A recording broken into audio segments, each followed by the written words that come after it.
د وخت حاکمانو ته.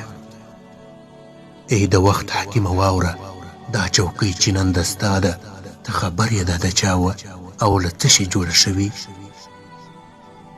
زه د خپلې پو منظر کې څو ځوابه درته لیکم، خو الله دې وکړي ته یې ښه په خلاصو غوږو واوري.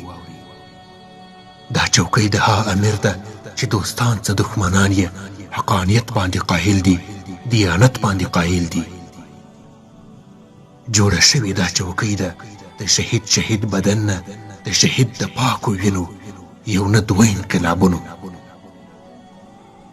که ګمان دې زره وشو د خیانت کېدو په ځان، د غوڅو ټکو کې تم شه سرکه ښکته په ګریوان. د لیلې د دښتې یاد کړه خپل لس سره شهیدان، او سربیره بیا په دې هم ټوک ټوک شوي فدایان.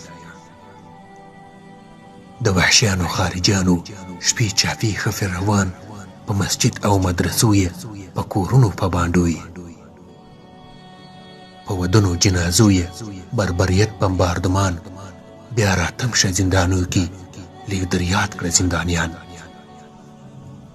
په بندیانو شکنجي او هغوی کړکې تر اسمان، لږ در یاد کړه ګوانتانامو هم چرخي باګرام زندان.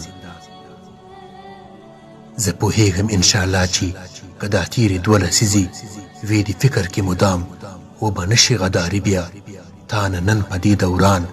ته به ووځې سرفرازه، ته به نشي هیڅ ناکام، بریالی به لیکل کېږي په تاریخ کې د جهان، هم تاریخ کې د اسلام. ما هم درد زړه له درده په څو ټکو کاغذ تور که، خدای دې وکړي شوي نه وي بې ادبي ستاسو د شان.